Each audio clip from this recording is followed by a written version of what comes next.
Welcome to our channel Tollyrada. నేను మీ journalist Yagnamurthy.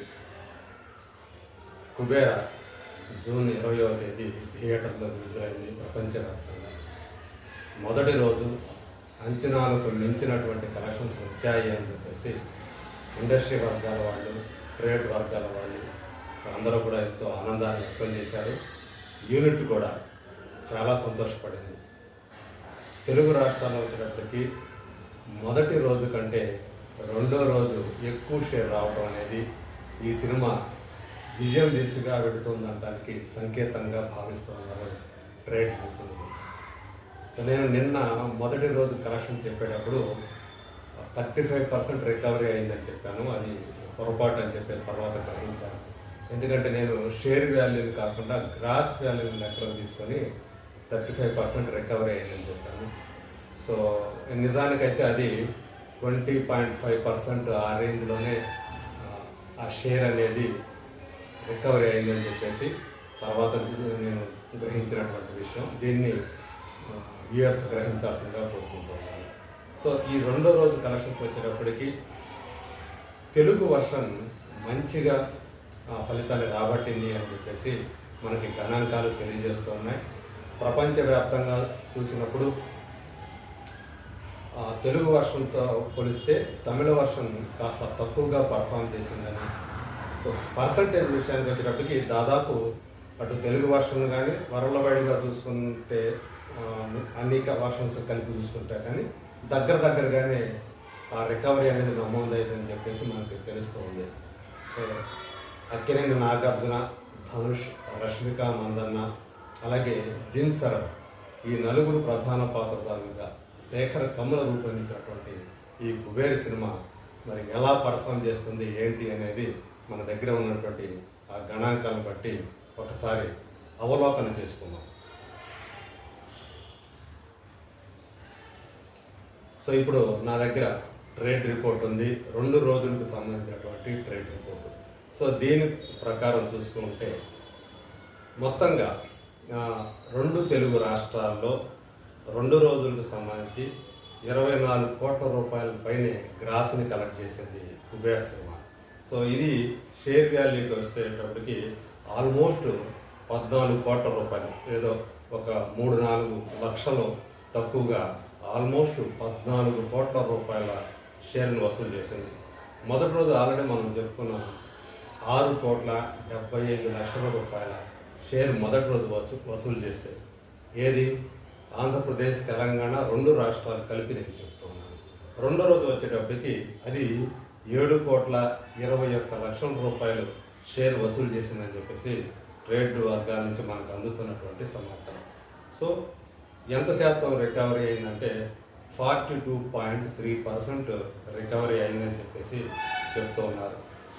దీని వాల్యూ ఆంధ్ర, తెలంగాణలో కలిపి 33 కోట్ల రూపాయలుగా దాని విలువని ట్రేడ్ నిపుణులు అంచనా వేస్తూ ఉన్నారు.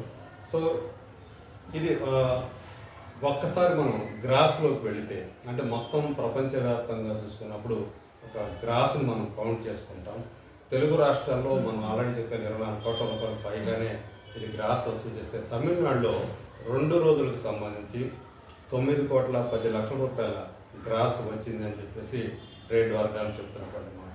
అట్లాగే కర్ణాటక నుంచి 3,80,00,000, కేరళ నుంచి ఒక 52,00,000 రూపాయలు, హిందీ బెల్ట్ మిగతా ఏరియాలు అన్నీ కలిపి చూసుకుంటే, మిగతా రిమైనింగ్ చూసుకుంటే 1,20,00,000 రూపాయలు, 1,20,00,000 రూపాయలు గ్రాస్ వచ్చింది. ఓవర్సీస్లో వచ్చేటప్పటికి 14 కోట్ల రూపాయలు పైగానే గ్రాస్ వచ్చింది. సో వెరసి చూస్తే మొత్తంగా చూసుకుంటే ఆల్మోస్ట్ దగ్గర 53 కోట్ల రూపాయల దాకా గ్రాస్ వసూలైనట్లు మనకు సమాచారం అందుతుంది.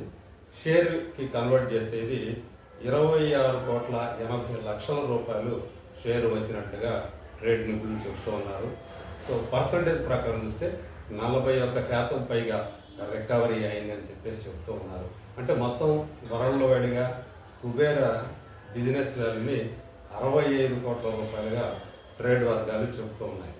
అంటే మొదటి రోజు చూసుకుంటే వరల్డ్ వైడ్గా 30 కోట్ల రూపాయల పైన గ్రాస్ వస్తే రెండో రోజు 22.77 కోట్ల రూపాయల గ్రాస్ వచ్చింది. అంటే వరల్డ్ వైడ్ చూసినప్పుడు రెండో రోజు తగ్గింది, కానీ తెలుగు వర్షన్ మాత్రం మొదటి రోజు కంటే రెండో రోజు ఎక్కువ వచ్చింది. అంటే ఇక్కడ టాక్ అనేది చాలా పాజిటివ్గా ఉండటం, బలంగా ఉండటం. పర్ఫార్మెన్స్లు, ధనుష్ పర్ఫార్మెన్స్ కానీ, నాగార్జున పర్ఫార్మెన్స్ కానీ, రష్మిక కానీ, జిమ్ సరఫ్ కానీ, ఈ నలుగురు కూడా నిజం చెప్పాలంటే చాలా అది పోటాపోటీ అనకూడదు, కానీ ఆ పాత్రల్లో జీవించడం వల్లే, ఆ పాత్రలు అర్థం చేసుకొని గొప్పగా నటించడం వల్లే సినిమా అంత బాగా వచ్చింది అని చెప్పేసి విమర్శకులు భావిస్తూ ఉన్నారు. సో మొత్తంగా చూసుకుంటే కుబేర సినిమా రెండు రోజులు కలిపి సో వరల్డ్ వైడ్గా 41% రికవరీ అవటం, తెలుగు వర్షన్కి వచ్చేటప్పటికి 42% పైగా రికవరీ సాధించడం ఒక విశేషంగానే చెప్పుకోవాలి. సో ఈ మూడో రోజు ఆదివారం ఎంత కలెక్ట్ చేస్తుంది అనే దాని మీద అది ఎప్పుడు బ్రేక్ ఈవెన్ అవుతుంది ఏంటి అనేది ఒక అంచనాకి వచ్చే అవకాశం ఉంటుందని చెప్పేసి ట్రేడ్ వర్గాలు చెప్తూ ఉన్నాయి. ఒక అపర కుబేరుడైనటువంటి నీరజ్ మిత్ర అనే అతనికి గుళ్ళ దగ్గర బిచ్చమెత్తుకునేటువంటి ఒక ముష్టివాడైనటువంటి దేవ అనే అతనికి మధ్య జరిగినటువంటి ఈ సంఘర్షణని, అంటే కార్పొరేట్ శక్తులకి ఒక అతి సామాన్యుడైనటువంటి నిరుపేద అయినటువంటి వ్యక్తికి మధ్య జరిగే ఈ సంఘర్షణ ప్రజల్ని బాగా ఆకట్టుకుంటుంది. సీట్లలోంచి లేవకుండా నిశ్శబ్దంగా సినిమాని చూస్తూ ఉన్నారు. ఈవెన్ యూత్ కూడా ఈ సినిమాకి బాగా అట్రాక్ట్ అవుతున్నారని చెప్పేసి రిపోర్ట్లు అందుతున్నాయి. మనం చూద్దాం రాబోయే రోజుల్లో ఈ సినిమా కలెక్షన్స్ ఎలా ఉంటాయో.